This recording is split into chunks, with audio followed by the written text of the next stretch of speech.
For as long as stories have existed, so too have beautiful women within them. They might be witches, luring in their next victim, or lost princesses, or seemingly perfect victims of deplorable crimes. Wherever her story takes her, one thing is for certain: a beautiful woman will never blend into the background.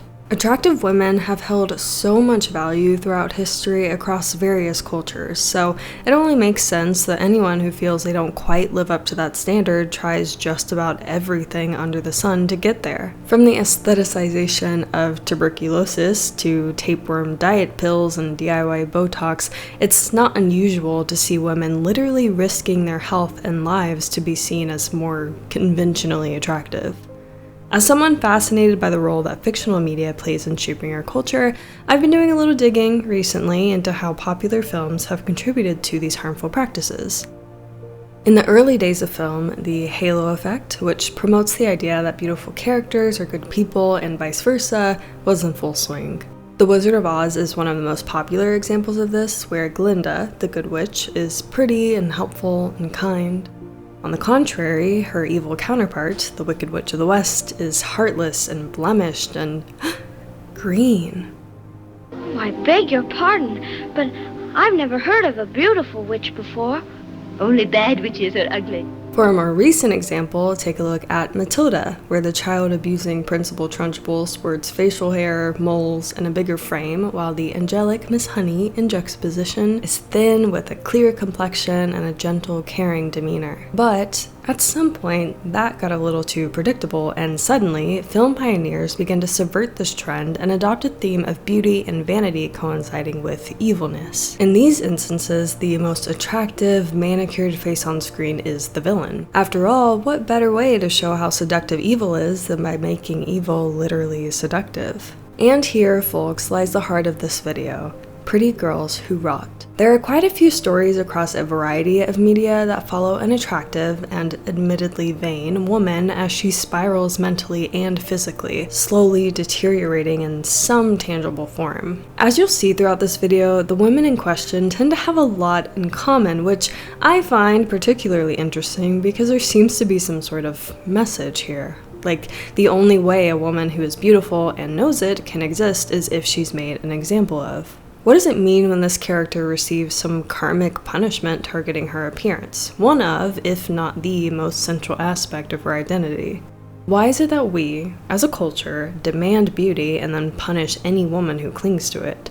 Taking a look at these stories can provide a lot of insight into some complicated cultural anxieties around female power and desire. There's really no way to give you a better understanding of what exactly I'm talking about than by just picking apart some examples, so let's do that.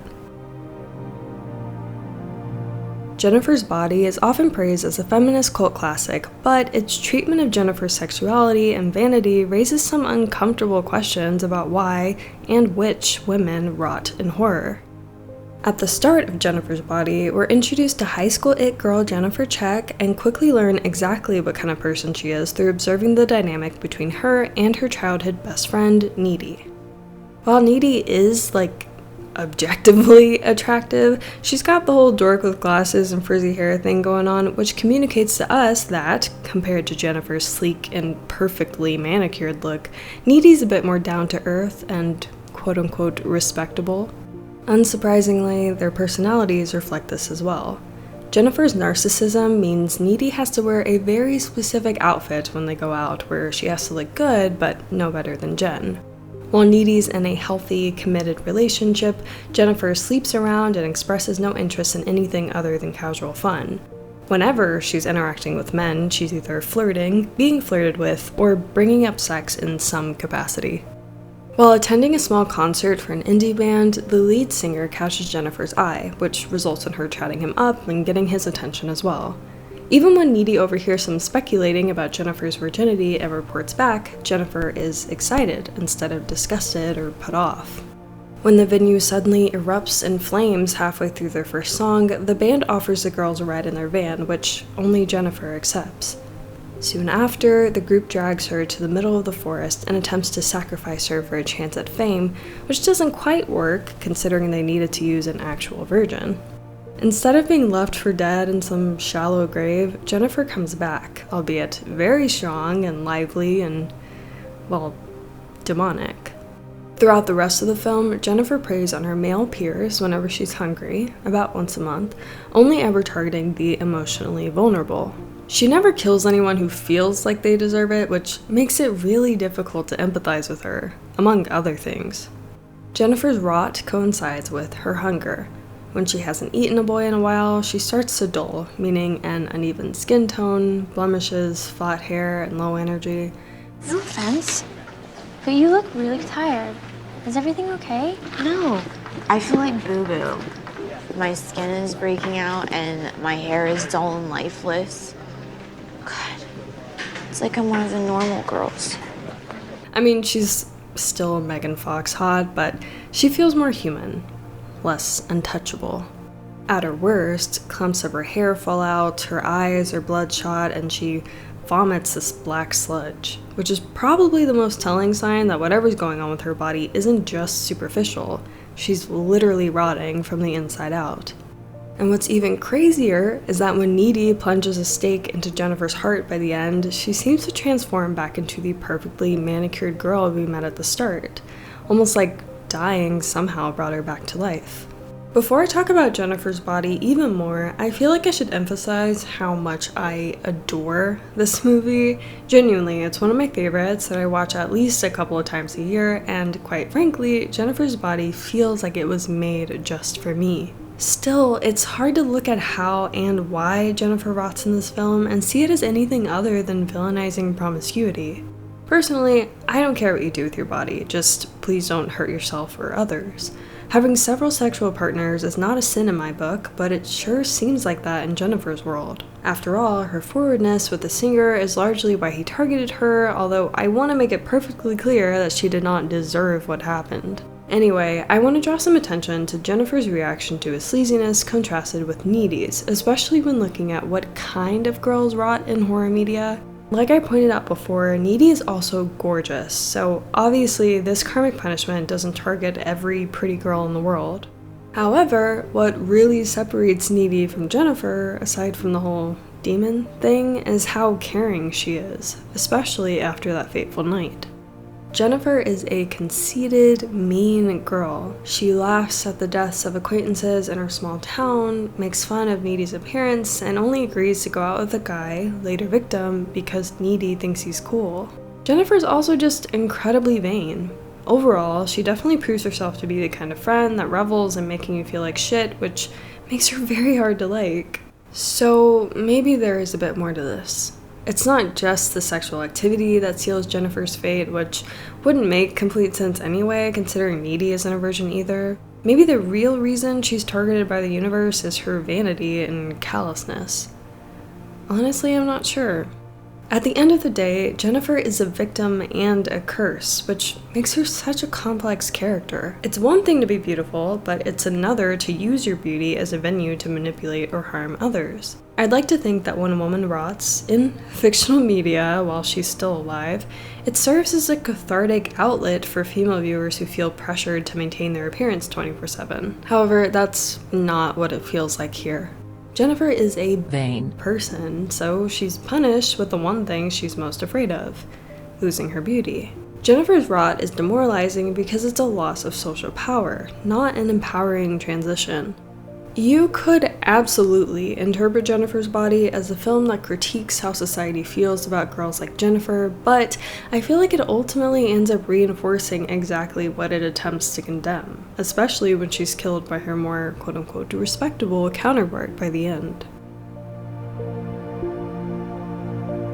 Starry Eyes is easily the most depressing entry I have in the Girls Who Rot category, mostly because its protagonist, Sarah Walker, is not punished for being cruel or vain, but simply for being ambitious. Her yearning for fame, to be someone, is treated like a moral flaw, and the film certainly makes sure she pays for it. Sarah is an aspiring actress working at a Hooters adjacent kind of joint, which she's pretty sick of. Despite her manager being a pretty decent guy, Sarah knows she's meant for more than food service, so she goes to any audition she can get her hands on. The one we happen to see is brutal. The casting directors make it very clear that Sarah is untalented and disposable, which leads to her throwing a fit in the bathroom. A fit that actually impresses an eavesdropping casting director. Sarah's invited back to the audition in order to recreate her tantrum, and since she's able to let go of her inhibitions and do so, she moves on to the next round. The auditions get progressively uncomfortable, ranging from Sarah getting undressed to being prompted to have sex with the ancient, albeit powerful, producer, which she just can't do. However, the next day, when she remembers just how much she hates her job, Sarah unfortunately goes back to finish her audition. From here, Sarah begins to rot very aggressively, complete with hair loss, decaying fingernails, and vomiting some substance riddled with maggots. She tries to go to work, but looks as awful as she feels, with prominent dark circles around the eyes and drooling over food. When her boss asks her to go home, she slaps him, which obviously gets her fired. By the end stages of this deterioration, Sarah is completely unrecognizable, not just physically, but mentally as well. The once gentle and agreeable Sarah Walker becomes aggressive, even with her roommate and only real friend. This personality shift culminates in Sarah killing everyone in her friend group, solidifying her emotional shift into something demonic. We learn that the production company Sarah essentially sold her soul to is actually a cult, which is surprising to no one. In order to shape her into the idol they wanted her to be, they opted to send Sarah through a non-consensual process of rebirth to give her supernatural abilities that I guess will somehow make her famous. I'm not too sure about the details on that, but she does come out with a full beat when she digs herself out of the ground, so that's pretty impressive. So, she's a demon now. I'm sensing a theme here. Unlike in Jennifer's Body, Sarah lives to tell the tale, but if we're being real, I don't think this is her anymore. And that sort of feels like the point. The filmmakers obviously have some gripes with entertainment. It seems like Sarah's decay is a symbolic representation of how often the industry strips women of their identity and autonomy to shape them into marketable images. Once again, the rotting process clearly serves as some sort of punishment, but in this case, it doesn't seem to be because Sarah was vain or mean. Instead, it seems like the loss of her beauty is a direct consequence of her ambition, which just doesn't sit right with me. I understand that this film is critiquing the entertainment industry by portraying an aspiring actress who literally sells her soul for fame to some disgusting, old, unjustly powerful man. Okay, I get it. But you cannot seriously tell me that a Hooters is on a vastly different moral plane than sleeping with a stranger who has the power to change your life. I'm not saying that's something you should do, especially in Sarah's case because she was desperate and coerced, but her other job was also demoralizing and objectifying. Hey, so I'm editing and feel like I didn't articulate what I'm trying to say here well enough. There is at least one glaring difference between Sarah sleeping with the producer and prancing around for men in tight clothes. Consent. Sarah didn't like her job, but she didn't seem uncomfortable with it, just bored. However, she clearly would not go back to finish her gross audition if she felt like she had any other choice. So even though she technically exercised free will here, her hesitance means that this moment was not consensual. With that being said, the point I was trying to make is that both situations involve Sarah's body being used to please strange men, but only one gets her dream career, which is her ultimate goal. However, it's only the sexual objectification directly linked to her ambition that is literally demonized, which communicates that only more familiar forms of objectification are morally sound. In either situation, just know that I'm not critiquing the women in question. Even though Sarah willingly worked as a Hooters adjacent kind of girl, it is a position where women's bodies are sexualized and commodified, and the workers don't really have a say in that. You either work in the see-through leggings or you don't work at all. Both situations just feel gross to me because at the end of the day, it's blatantly obvious that men in these positions hold the power over women's bodies. Okay, back to the video. It feels like the filmmakers want us to see this, the dead-end job that makes Sarah very unhappy, as the respectable alternative. The reason I say this is largely because Sarah's boss seems like a really nice guy. He's quick to hire Sarah again after she makes an impulsive decision to quit, and the worst thing about him is that he nags her to get off her phone a lot, which is justified.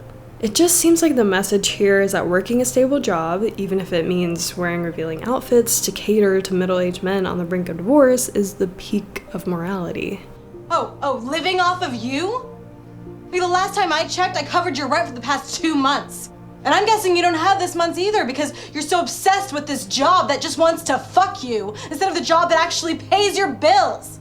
It seems like objectification is only okay if it's something we're more familiar with, which is such an odd double standard. Ultimately, it's hard to tell what exactly Starry Eyes wants us to take away. On the surface, it seems like a critique of the entertainment industry and what it demands from young women, but it still comes out as a story where a girl gets exactly what she deserves for wanting more than obscurity. Sarah's rot is a symbol of her corruption and, a little too obviously, a warning to those watching. Alright, the visual format of this one will be a little odd considering the story is only on paper, but here's to hoping you still find it interesting. Junji Ito is a very compelling artist, so I'm sure you will. Junji Ito's Uzumaki is the story of a town slowly consumed by spirals in just about every form you can find them, from tornadoes to snails. The body horror is absolutely insane, so if you're into that kind of thing, I definitely recommend picking up a copy, but for today, I'm only going to focus on one chapter within the graphic novel, The Scar. In this story, we focus on Azami, a friend of the protagonist, Kiri. Azami is known for her mesmerizing beauty and ability to attract every boy she likes, which she attributes to a crescent-shaped scar on her forehead. While most guys throughout the story seem magnetically drawn to her, Kiri's boyfriend is repulsed by Azami, sensing that something just isn't right. Azami, who can't stand the thought of a boy not liking her, is willing to sacrifice her friendship with Kiri if it means stealing her boyfriend. Throughout the story, Azami's scar slowly grows larger, which seems to coincide with her growing insanity. Despite countless attempts at seducing Kiri's boyfriend, he doesn't want anything to do with her. Out of options, Azami decides to trick a boy who has a crush on her into helping, convincing him to lure Kiri's boyfriend outside one night so she can confront him. He does just that, but Azami doesn't hold up her end of the deal, the date.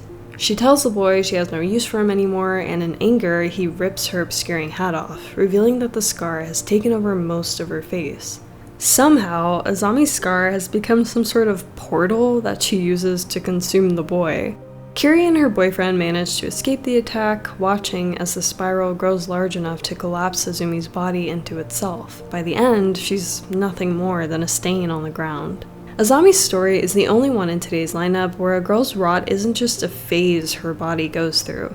There's no way to stop the spiral from devouring her, just like everyone else in this town. However, Azami's story is the only one in Uzumaki in which the spiral targets her face, which just so happens to be her most valuable asset. It seems to have a direct correlation with her vanity, like how strong the spiral is mirrors her obsession with being desired. Just like in Jennifer's Body, Azami's story centers on two objectively beautiful girls, one that is more overtly narcissistic than the other, so this isn't a story in which pretty women are punished for just being pretty. Honestly, that never really seems to be the case. It's more so about whether that attractiveness is used for evil, and in this story, it definitely is. Azami is pretty rude to all of the boys she rejects, which, to be fair, if I was constantly harassed and then called a bitch when I didn't give into it, I probably wouldn't be the kindest either. But it's when Azami targets not only a faithful man, but her friend's faithful man that she's really made out to be a villain.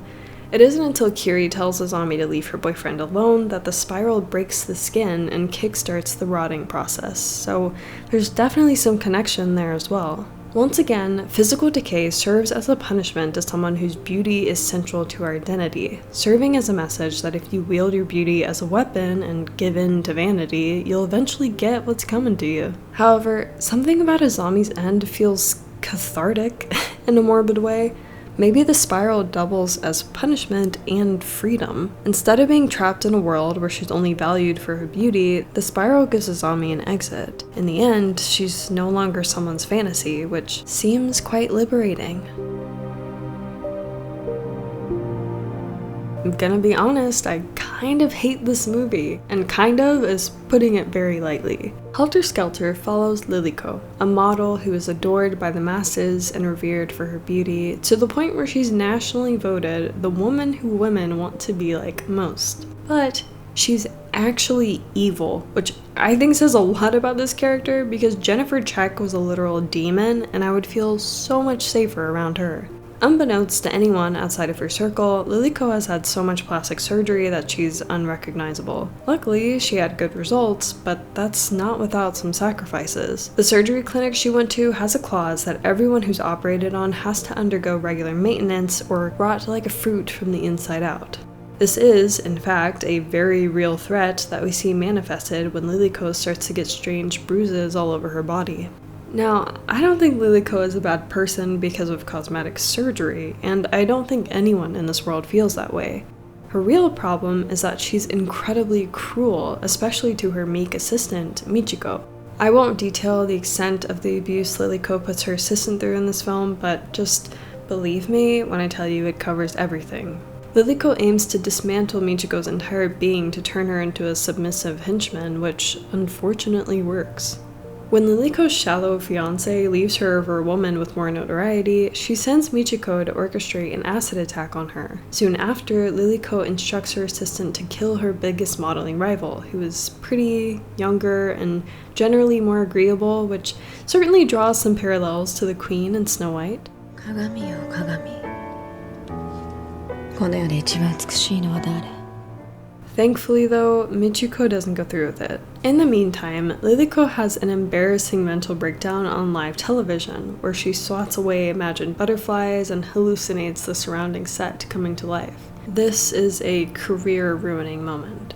In a last attempt to solidify her place in history, Liliko attends a conference, seemingly to address the situation. However, instead of answering any questions, she commits suicide in front of the crowd. This was her last attempt at maintaining relevance, which, in all fairness, did work. By maiming her face, which carried the most value in her identity, Liliko reclaimed control over how she was perceived, even if it meant destroying herself to do it. In a culture that demands women preserve their beauty by any means possible, Liliko's final act feels less like defeat and more like orchestrated rebellion. Even though she was getting regular maintenance at the clinic, she still slowly rotted throughout the film, which doesn't make a whole lot of narrative sense, but does solidify the idea that no matter what she did, Liliko is bound to have an ugly end. She just decided to control when exactly that was. The public had no idea that she was physically decaying, so the final image they had of her was of a woman who, although mentally unstable, was incredibly beautiful. And that's all she really wanted. Also, Liliko isn't actually dead. She did stab herself, but survived, opting to live the rest of her days as a sexy pirate in an underground club. Overall, Helter Skelter presents Liliko's beauty as both a weapon and a curse. Her attractiveness is what got her her dream career, but always having to live up to that perfect version of herself was clearly torturous. Her beauty buys influence, but it's also isolating. She's only loved as long as she can maintain the facade, which obviously isn't real love. Unlike the other girls I've talked about, Liliko's rot isn't very mysterious.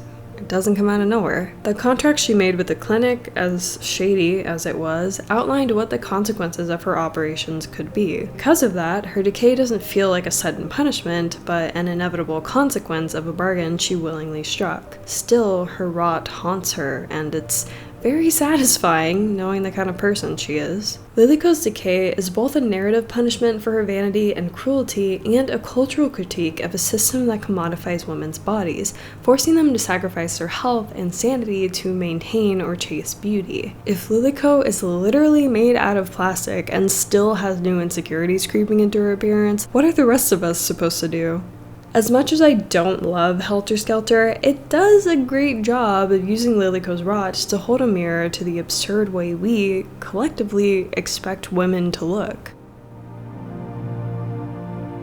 While vanity and narcissism are hardly exclusive to women, the concept of an attractive person rotting away as some sort of karmic punishment is almost uniquely reserved for female characters. This reflects the broader cultural idea that a woman's worth is disproportionately tied to her looks, so naturally, in horror, which aims to attack the most vulnerable parts of ourselves, women tend to be the primary subjects of this trope.